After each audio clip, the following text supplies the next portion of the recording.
I was honest. Look at yourself, man. Look at yourself. What am I going to do today to change what I see in this mirror? How you address it is you face it. You face it every day. You face it every single day of your life. I believe that most human beings are only living at about 40% of their capability. And it's a survival mechanism. It protects us from pain and suffering. The second we feel that, our mind says, oh no, this isn't fun. We should back off. We should sit down, find something more comfortable. And there's something about the mind. The mind has the tactical advantage over you at all times. At all times of your life, the mind has a tactical advantage over you. Why is that? It knows what you're afraid of. It knows your insecurities. It knows your deep, dark lies. And it starts to push you away from that. It pushes you in a direction that is comfortable. The mind controls everything. So what I realized was that when I was growing up and I was 300 pounds and I got all fat and I got all insecure, I realized that my mind kept taking me in this direction. When things got uncomfortable for me, when I was facing my insecurities, when I was facing my fears, my mind said, oh no, we have the tactical advantage. We need to get you, separate you from this feeling. This feeling of your life's all about feelings. We want the happy feeling. We don't want that feeling of this sucks. Why am I here? And you don't have any, so you can't answer those questions, so you leave. I started realizing that if in that moment you can answer those up questions and you are now in charge of your brain versus your brain ruling you, that's where all that stuff comes from. So the 40% rule is all of that. You get to 40%, your brain says, we're done. Let's roll, man. This is starting to get painful. This is uncomfortable. So you sit down. So if you know that at 40%, I'm feeling pain. At 40%, I'm feeling pain. That's where the 40% rule kicks in. Now it starts. Okay, I'm feeling pain. My mind's saying all this shit to me. It's saying, get out of here, run, flee. The fight or flight kicks in. Okay, we're done. We're not good enough. It starts telling you all these things. You start to believe it because the mind controls all.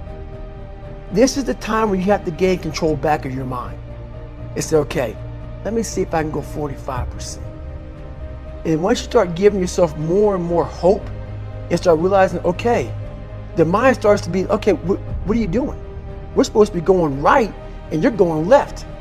You start then controlling your mind. Start finding more in yourself, and then it goes from 40% to a lot further than that. But that's the start of it though. Get to the spot where your mind is saying stop. Whatever that is, you gotta get there first. And then that's when that starts to work for you. You gotta control yourself in that moment. A lot of people can live with themselves, look in the mirror and say, I'm okay with being afraid. I'm okay with going on this easy highway over here. The easy highway has all these signs and shit, directions, how to get somewhere.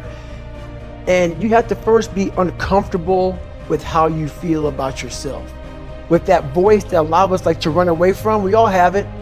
We all have that voice that's saying, hey man, you're kind of wimping out right now. You're kind of being a little punk right now. But a lot of us say, okay, that's okay. It's okay to tell these little white lies to ourselves. So we first have to face the real you. You have to face that in that dark room.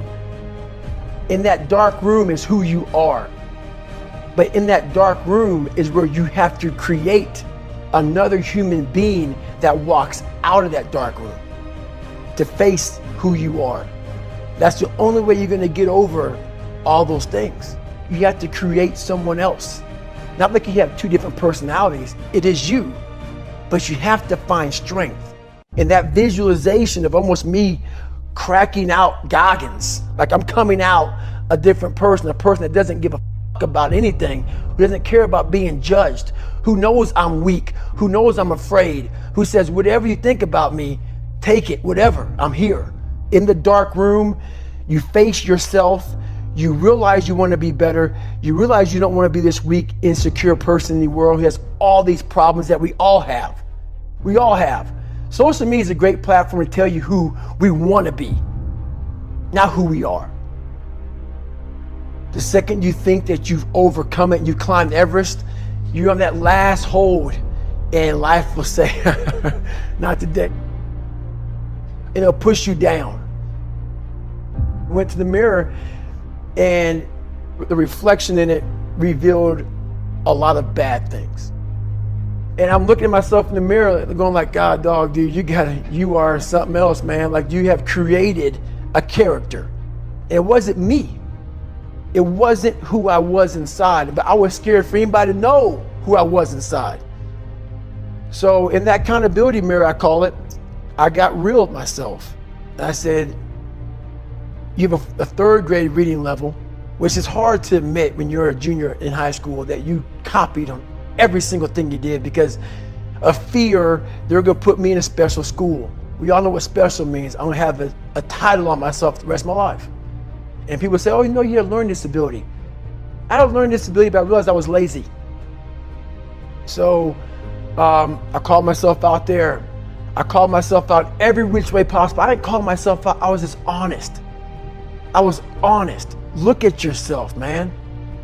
Look at yourself. And it was that day, in a couple of days after that, I just got real with myself. And every day I came home, I called it the accountability mirror. What am I going to do today to change what I see in this mirror? I had to really wear this layer of skin. I had to develop a really calloused skin on me to take whatever you're going to call me, you're going to call me. But whoever I am, you're going to see me.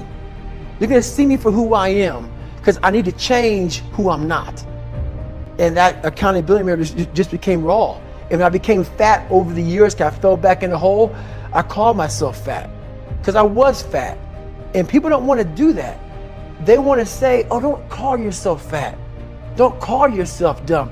If you're not real and raw with who you are, nothing's going to change. And in this nice new world that we live in, we want to hear, you're just a little big. No, man, you might be fat. And it's okay to hear that from yourself and from everybody else. So that's where it started at. And it's raw. It gets ugly sometimes with me in that mirror, but I'm also proud of myself to be able to tell myself that and then fix what's in that mirror. So the first thing about it is, once you realize it, and you have to realize it, you got to call yourself out. Addressing it is very small. It doesn't go from like one morning I'm this way, next morning I wake up and presto, 5 steps to greatness. No, it ain't that, brother. This is hard work. It's every day, like right now. I had to be honest with you, man. I'm even shaking right now being on this show. I'm a big time introvert. How you address it is you face it. You face it every day. You face it every single day of your life, where you say, okay, like if you're fat, you need to lose weight. It's patience. It's patience in this fact of accepting who you are right now. I'm fat. I don't like myself. Accepting the fact that if you lose 3 or 4 pounds, that's a huge accomplishment. You have to live in your own world. You cannot judge yourself. That's why social media and all these things are horrible. You can't judge yourself off of the so-called competition that we have made up in our mind.